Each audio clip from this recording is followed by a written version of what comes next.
Okay, I think we can start. Wolfram, I leave the floor to you. Yes, thank you very much. I welcome everyone who's here today to this first event of 2026 by the European Parliament History Network. The European Parliament History Network is concerned with the history of the European Parliament, obviously, but in a broad transnational context of the history of democracy, broadly speaking, in Europe. And we also have a strong interdisciplinary perspective in terms of our events and the newsletter information that we send, which incorporates the social sciences as well as history itself. This is all really I wanted to say at the beginning, apart from the fact that the network also has an incipient website as well as a YouTube channel. And Karine Germain, who I think will probably have joined us by now, will put the link for the YouTube channel and the website into the chat so that you can also check the past events that are recorded and will be put on the website or have been put on the website, and additional information, which is essentially an evolving bibliography of works on the history of the European Parliament on the website as well. And with that, I would like to pass on to Umberto Tulli from the University of Trento, who is one of the coordinators of the network and who has very kindly organized today's event and will also moderate today's event. Thank Okay, you. many thanks, Wolfram. Welcome to all. Just a couple of remarks of introductory remarks to explain the aim and the structure of today's workshop and seminar.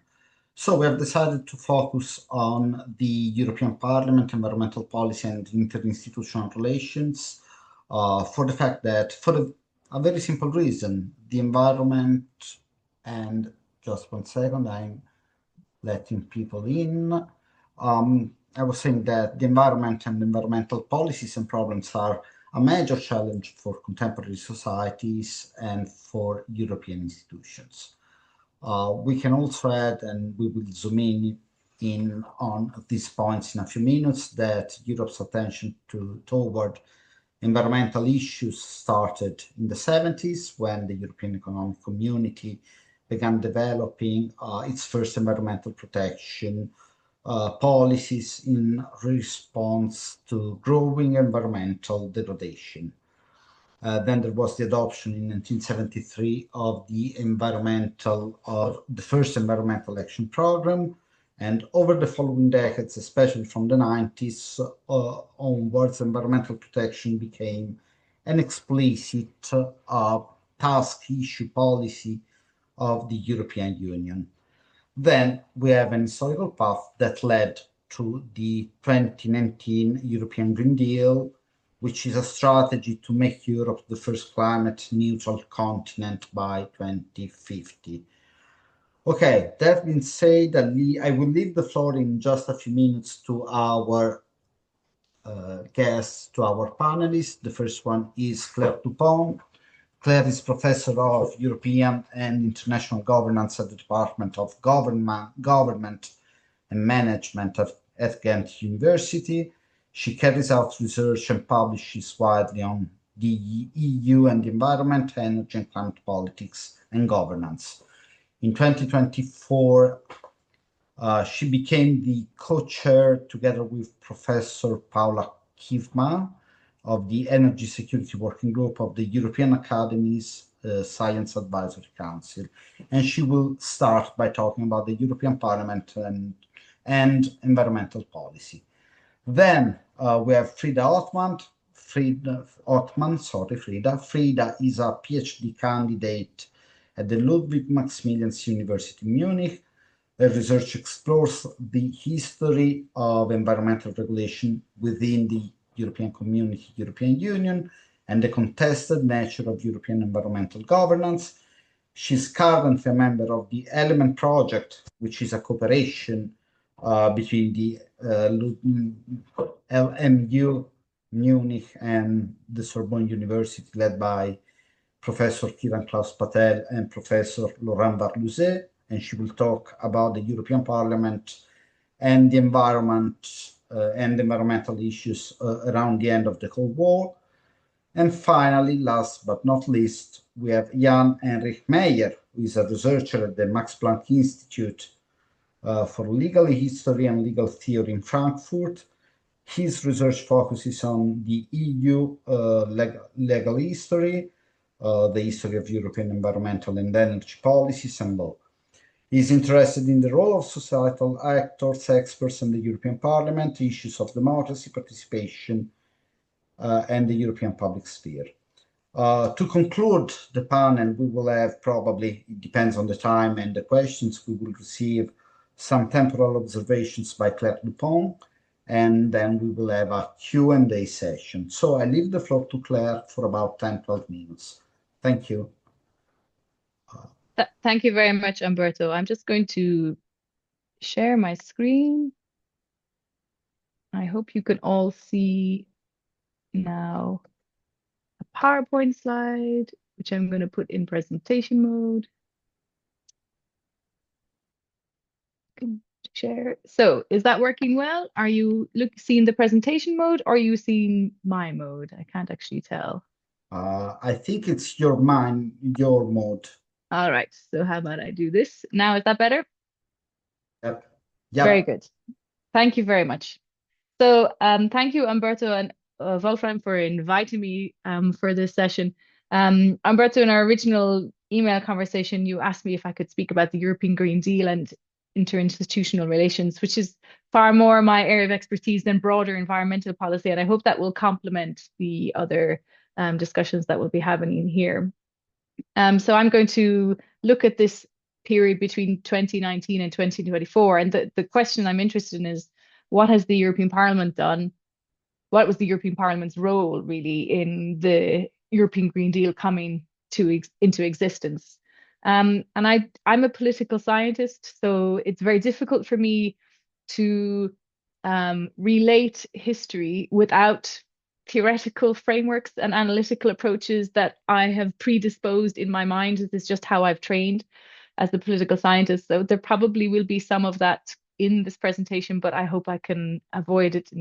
So I don't want to give too many pre-packaged ideas in this, but hopefully that will be interesting for the rest of the conversation.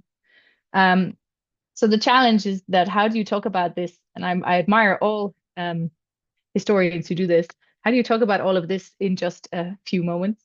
I had thought there's like so many aspects of this that I need to get through. I'm going to start with how we got to the European Green Deal. And then there's the whole period of how the European Green Deal developed from a strategy on paper to a whole ream of policy measures to the stage we're at now, which is about implementing it and thinking about what this means for the future. I may leave this last point out because there might be an opportunity to talk about that later. And just to prevent any suspense, I'm giving you the results of this thinking right up front. Basically, if we think about what the European Parliament has done here, we have in political science research on the European Parliament also this idea that the Parliament has been what you would call the green champion among the co-deciding institutions of the European Union. There's been quite a bit of research by Charlie Burns and Paul Tobin and Neil Carter and academics such as this on how the European Parliament actually tends to push for more ambitious environmental policy action, or has historically. And here the history I'm looking at is maybe the 2000s onwards, and I would looking forward to learning more from Frieda and Jan-Henrik also on previous years. And what we see in 2019 is that it's actually the European Parliament that is pushing the Commission to adopt a European Green Deal. So here's already a very interesting interinstitutional relationship. The European Green Deal was the demands that the European Parliament made to give von der Leyen their support in setting up her commission. And this, of course, is a reflection of the results of the election in 2019, where there was quite a strong increase in green issues. It wasn't necessarily only translated into the numbers of seats for Green Party members, but just the amount of space that environmental and climate issues took on the electoral campaign and on the policy agenda. We see that there is a generally far more ambitious European Parliament that is also then pushing the Commission. And then from 2019 on, we see that the Commission and Parliament, they make this kind of uneasy but fairly successful companionship. They're quite much in allying with each other to push the council further. We have these really interesting, this is political science terms, these crises events that then pushed for further action. And we even see that the European Council, the heads of state and government, became more ambitious than even the Commission at that point when it came to financing, although still less ambitious than the Parliament. And then we start to see a turn from about the middle of this mandate, from about 2022 onwards. The cost of living crisis is becoming quite severe. The energy crisis is quite severe. And we see a far more hesitation from member states that starts to spill over also to the Parliament. We see quite a heavy change in the European People's Party rhetoric, shifting from the need for strong, especially climate action, towards a concern about competitiveness and a concern about administrative burdens. And so then we come to today's world, 2024 onwards, which we can talk about later if necessary. So even in the space of 5 years, we see kind of ups and downs in terms of how the European Parliament approaches environment and climate issues in particular, and the interinstitutional relationships here keep shifting. It's not something static. So how did we get to the European Green Deal? I'm basing a lot of this on a paper that I published together with a whole bunch of really excellent expert academics, and it's very easy read. It's a review paper, so it's quite easy to get through if you want to read it. It's available open access in Wire's Climate Change, and it's really about assessing how we got to the European Green Deal and this goal of climate neutrality. And this was published in 2024. So what we're thinking about in this paper is how we came to achieving this European Green Deal on paper. So if you are familiar with environmental policy, which I'm assuming everybody here is, you know that this is what the Green Deal looks like on paper. It covers a whole bunch of different systems. It has plans for making a just transition. It has ambitions about how to finance it. It has internal and external, the international and the national and the European level. And it covers also sections of society that the European Union does not necessarily have strong competence to act on.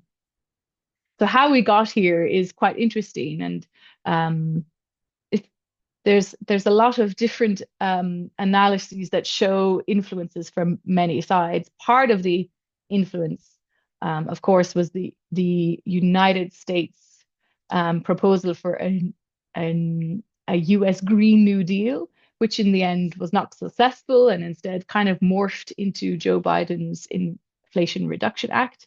But we see a lot of overlaps in what ended up in the EU's European Green Deal from the proposal for this Green New Deal. And all of these things are kind of happening around the same time. So there's like this confluence of ideas coming from outside the EU, but also internally from the EU's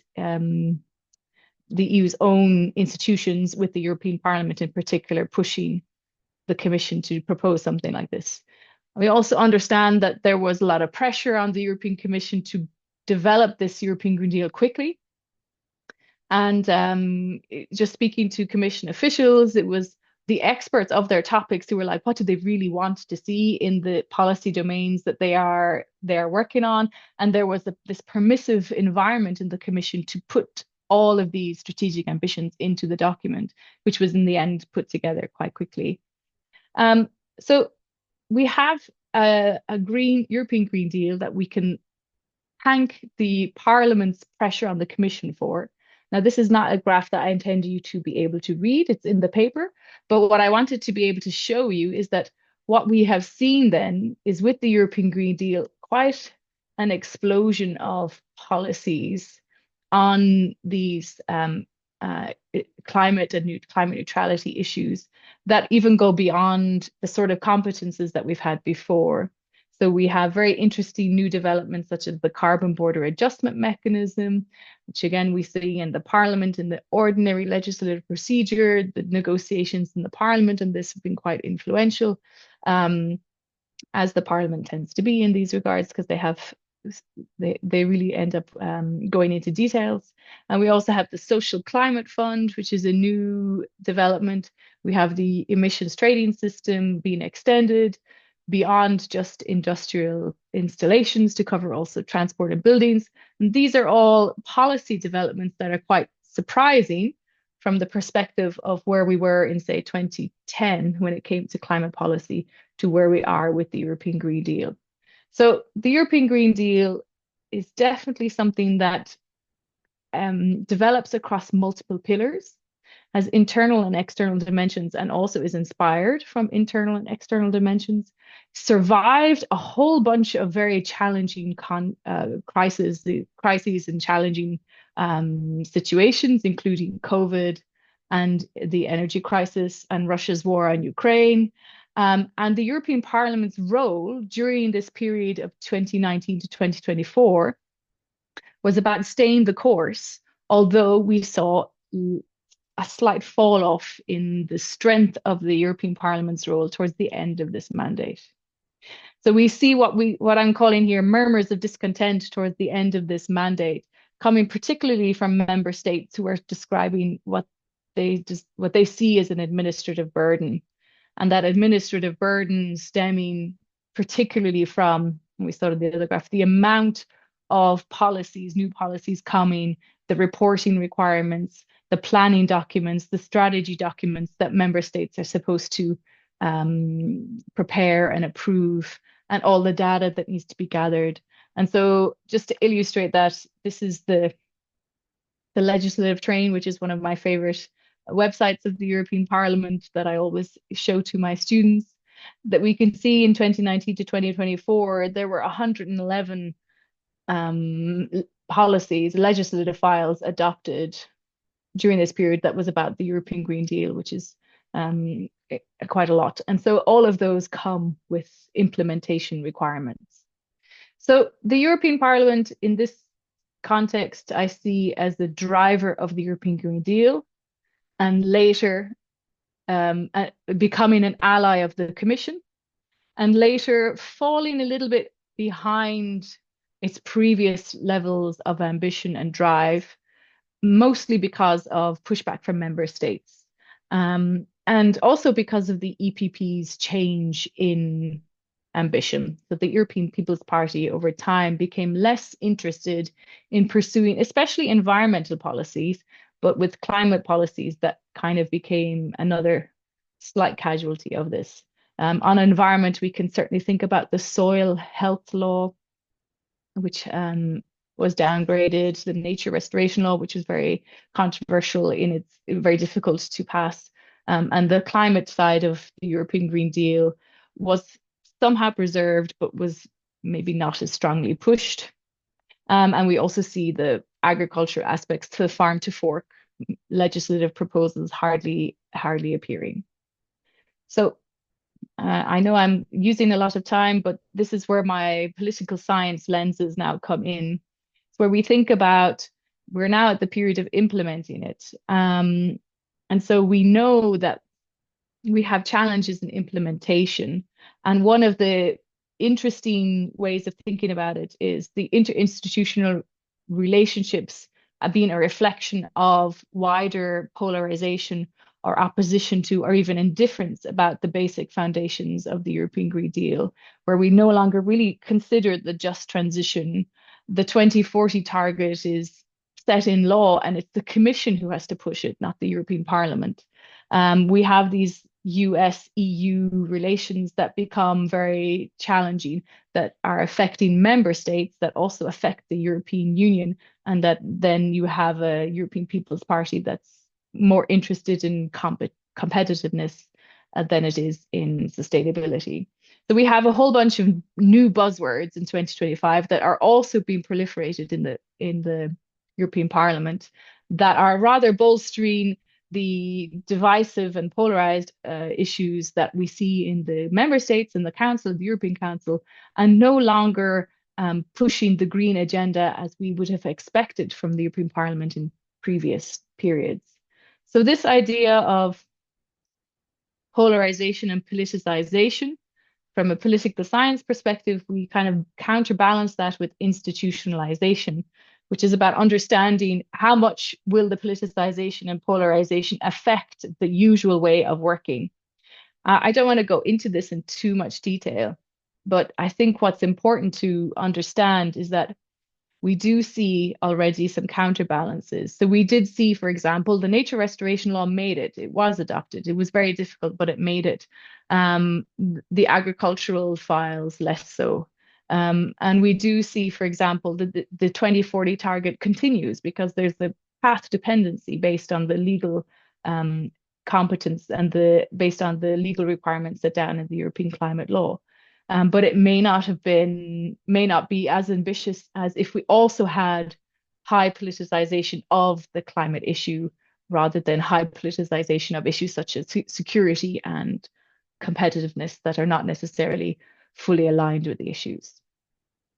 But what we also have to recognize, I'm going to try and speed up. There's a lot of text on these slides, but I'll send them afterwards if you want, is that we can't, at this point, even at the end of the previous mandate, we started to see the signs that we cannot really rely on the European Parliament as a green champion in all contexts. So the 2024 elections very much shifted the balance on this. Climate and sustainability and environmental issues were not an election issue anymore. We don't have a push from the European Parliament. In some ways, the Commission is quite isolated in the sense that the Commission as a political body is more aligned with member states and the EPP's rhetoric, but as a policy body, it still has policy officers pursuing the ambitions that are laid out in the European Green Deal as they see that is what is required by law. And so there's some question, I think, about where the space for policy entrepreneurialism lies, where the space for policy ambition lies.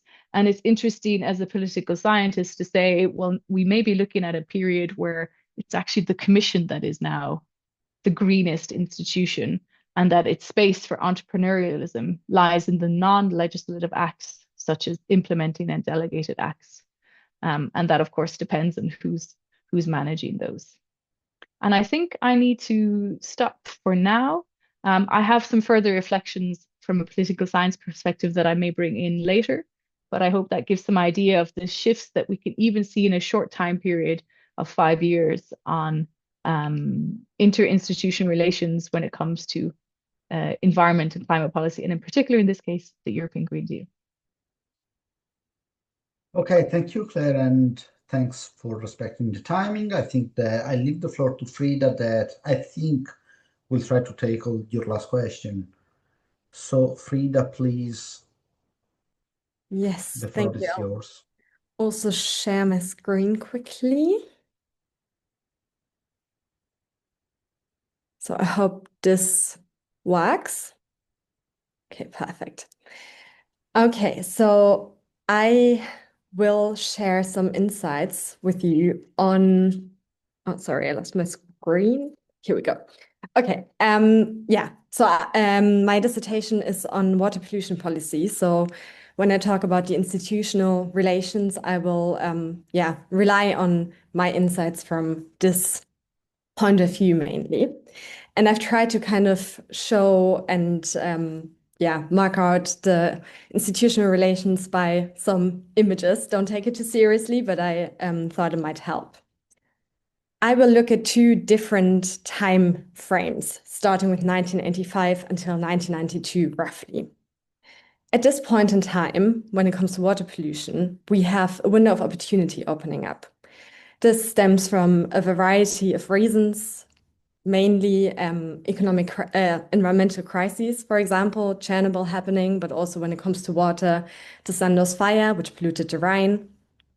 We have institutional changes on the European level for one, with the Single European Act being adopted and implemented 1986, 1987. Also on the national level, for example, in Western Germany, for the first time, a Ministry for the Environment was established.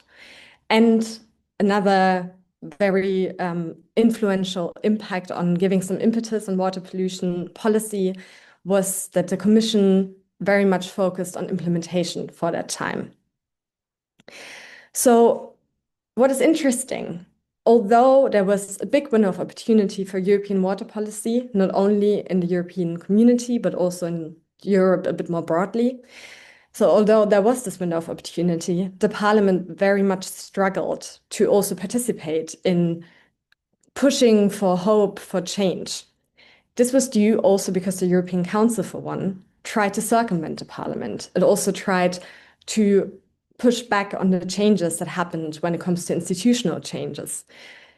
For the first time in 1986, 1987, there was some real competence in the field of the environment being given to the European community.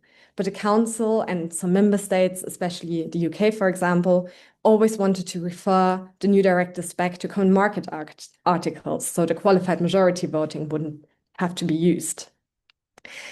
And it also tried to push back the parliamentary power during that time and also negotiate new directives and initiatives in informal ministerial meetings. The Commission, at the same time, was under the leadership of Jacques Delors quite closely connected to the Parliament and the Council. They had quite good relations during that time. And Jacques Delors also pushed forward the environmental agenda. Although Jacques Delors and his leadership were beneficial to the environment, when it comes to the institutional setup of the Directorate General of the Environment, it was way weaker. And also the relations to the Council in particular were worse. Pipa de Miana was the Commissioner for the Environment during that time, and he very much pushed to achieve implementation finally, which didn't really make him good friends with some of the member states. So they tried to push back, and there was a lot of conflict going on in that time. And also the Directorate General was still relatively weak when it comes to financial and also human resources. This all led to the Parliament being sidelined in negotiations, also because there was so much more impetus for environmental and water policy at that time. Some other European institutions and organizations also picked up on speed.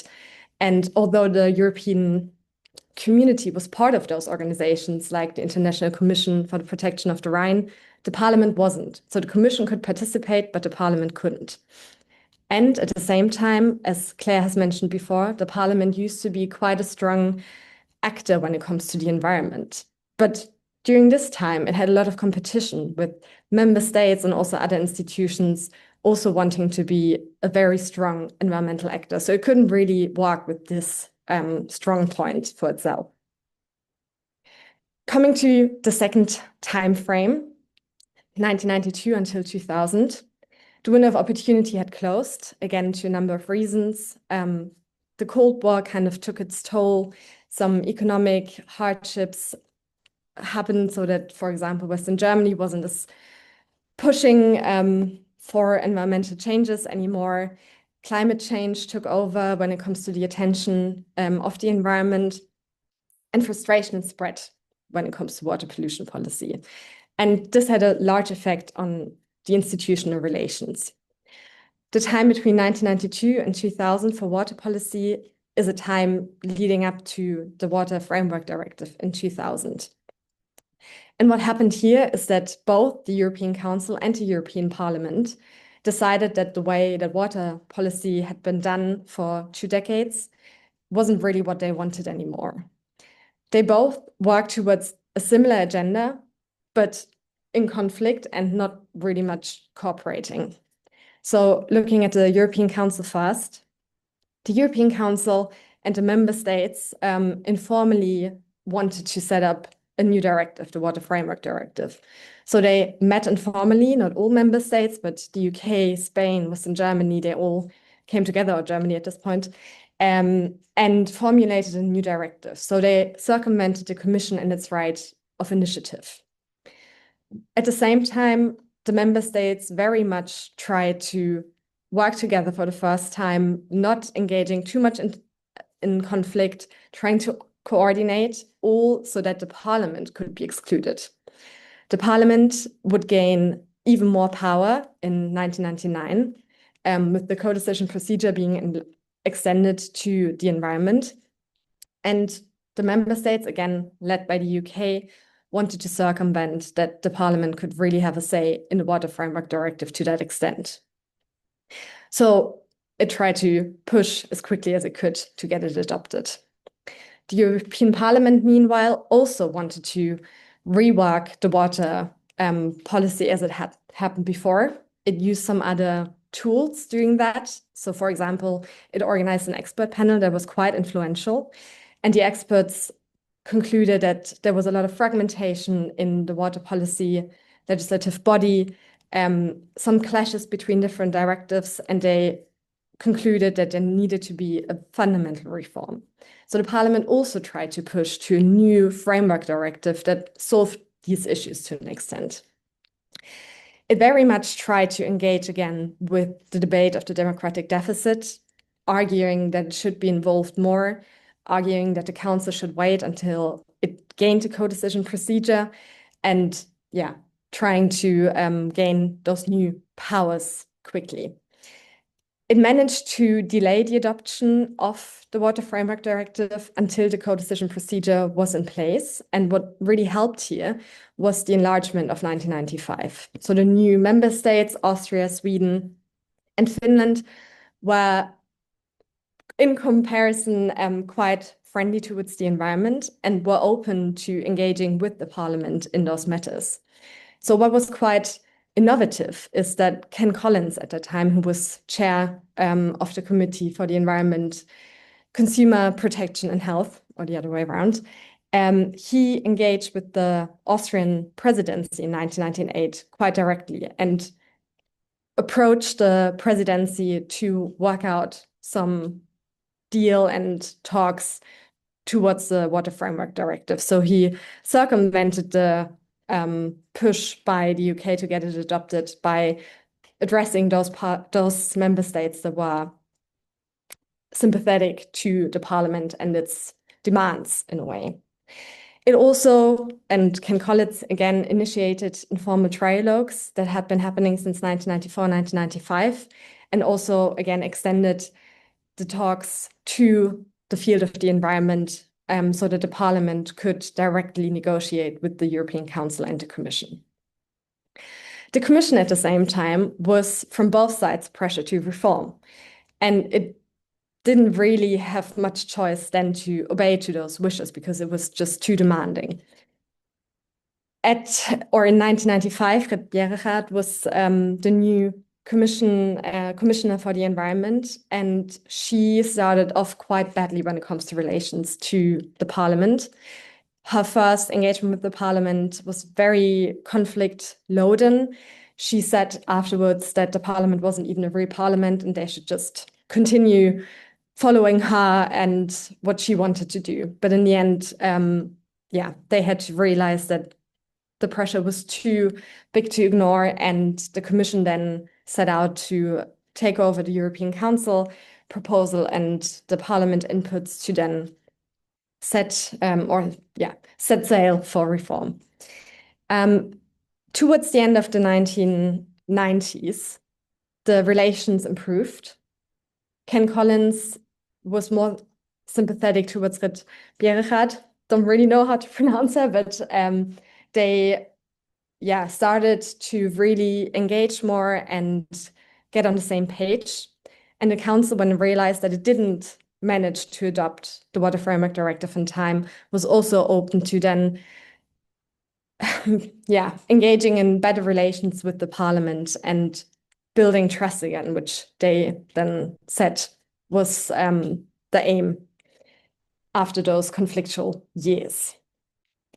To kind of sum up this time, I think what is important to remember in all those institutional relations is that it also, or they affected some other actors, societal actors in this case. And the European Environmental Bureau and some other organizations active in environmental activism were very much disappointed with the parliament at that time. They claimed that the parliament only had the institutional power in mind and didn't really look at the environment anymore. They used to be very much in favor of the parliament pushing for the environment. They really hoped that the council would wait until the co-decision procedure was in place. But in the end, what kind of lingered was the disappointment in the parliament, using more pragmatism to get more power and thereby ignoring the environment. They also criticized that through the informal trialogues, but also the expert meetings, there was a lot of transparency going on, and the closed-door meetings also excluded them. So in the end, although they would have hoped and they also pushed for the parliament to gain those more powers, they realized that the parliament as well had kind of, as they said, betrayed the democracy in this case. And I think that's an important part to remember in looking at those institutional relations. And with that, I would finish. Thank you so much. Thank you, Frieda. Thank you very much. Continuing going backwards, I leave the floor to Jan-Henrik Meyer, and let's talk about the European Parliament interinstitutional relations and the environment during the 70s.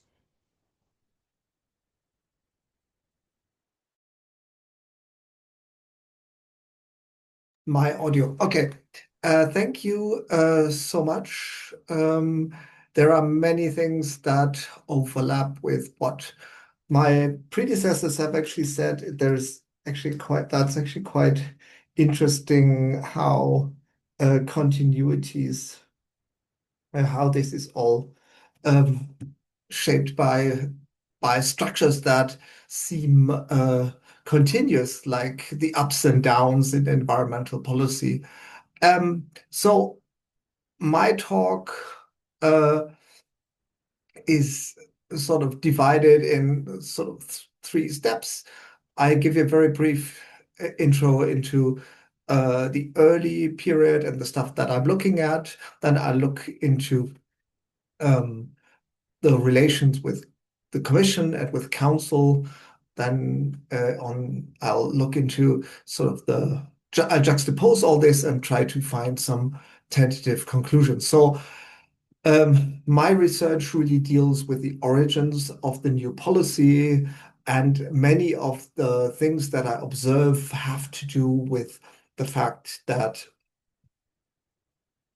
Do I actually show my screen? No, I don't, right? No, you don't. Okay. Sorry. So okay, thank you. Now I'm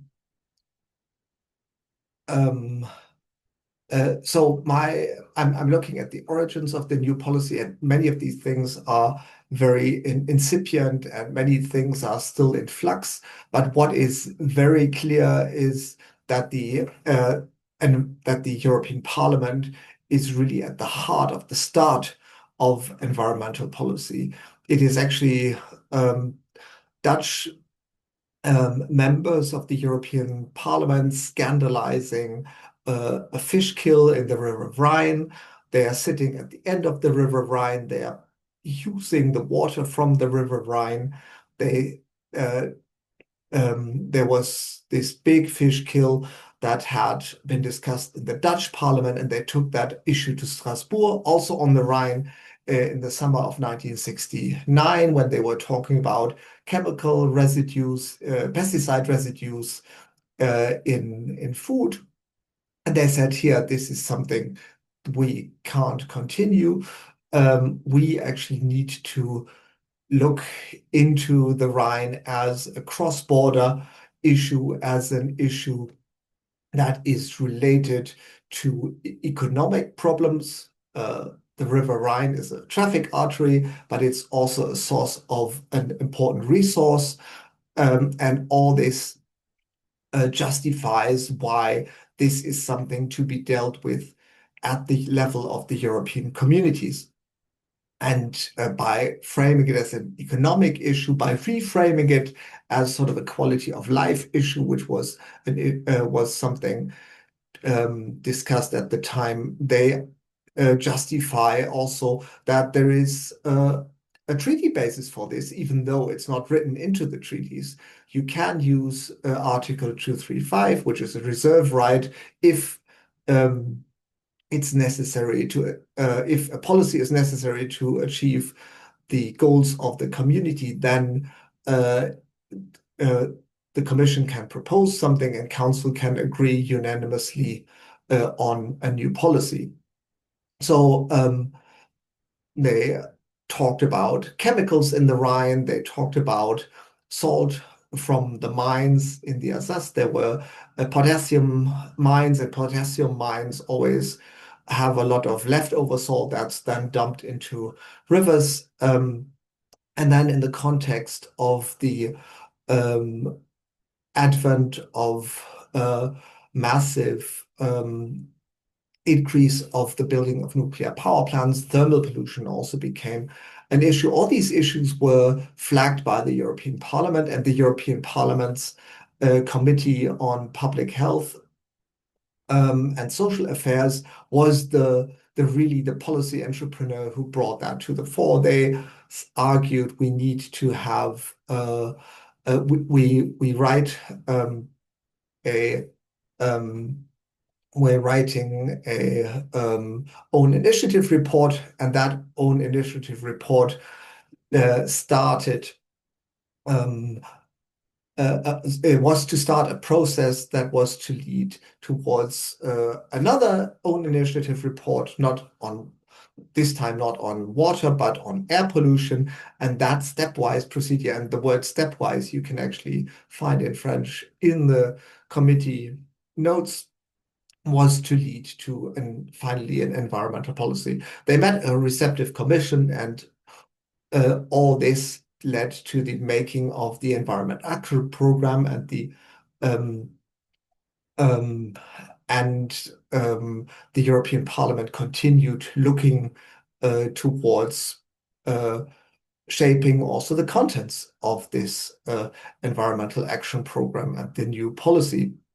Then I'm looking at different aspects. I'm looking at bathing water. I'm looking at dealing with environmental principles. I'm also looking into the making of the Birds Directive. That was also very much a project that came from the European Parliament. It came from civil society, but it was advanced by policy entrepreneurs from the European Parliament who actually produced an own initiative report, pushed the Commission, asked numerous questions why the European Commission was not able to stop the outrageous bird hunting in the south of Europe, the killing, the murder of small birds, and then as an add-on, the protection of habitats was slotted into the Directive 2. So my research is really very much on the origins of the policy in a very broad perspective, ranging really from nature protection to pollution control to nuclear energy and to policy principles. What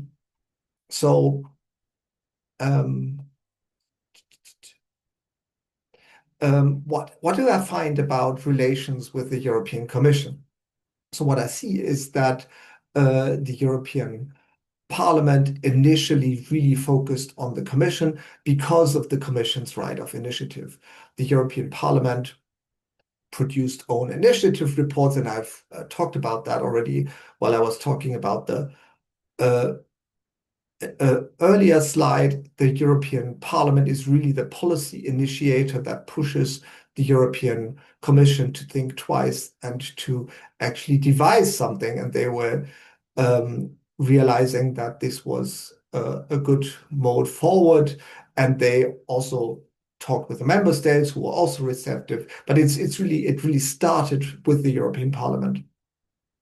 The European Parliament engaged with the Commission very much also in rhetorics, in the plenary, in the debates on the own initiative report. They wrote.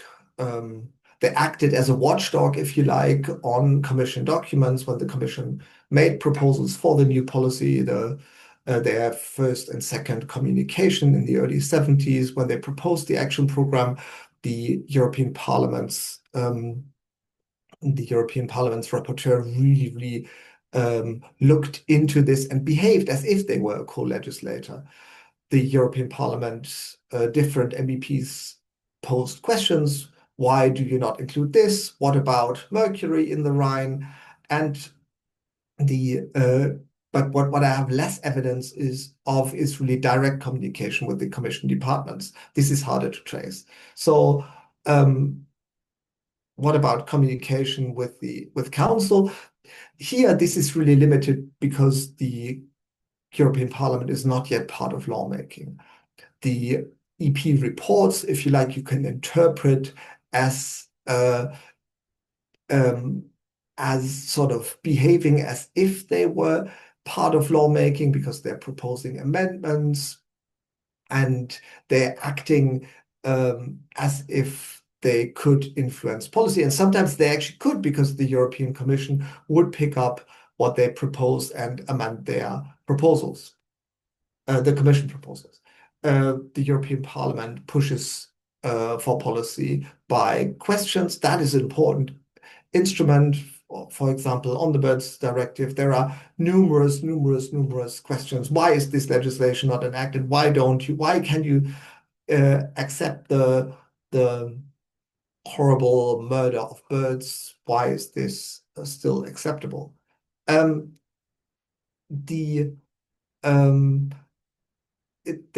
European Parliament also stages this in their assembly. They really underline the importance of their demands by having a plenary debate on all this. The European Parliament, members of the European Parliament also have informal communications with national ministries. So that's a way of relating to the governments, the ministries that are represented in the Council of Ministers. And if you look further into the structure of national politics, what you can see is also that there is discussion of EC issues in national parliaments, but this is very different in the different member states. And there is less observation, less evidence of a coordinated campaign, so that the European Parliament says, okay, we push our members to push the governments. That is something that you could imagine, but that didn't happen. So what does it look like when you look at formal versus informal relations? There is plenty of evidence on formal relations. You see the reports and amendments, the questions, the debates that are interactions with the Commission and likewise also with Council. There is some evidence of more informal cooperation, and that's stronger on the Commission side. So you have committee meetings where officials from the Commission are present, and you have conferences where the Commission representatives interact. You have exchanges of letters. You have that less on the side of Council. Sometimes there are invitations to the Commission presidency, but this is there is less of what I find. And obviously, this is also staged within the policymaking process.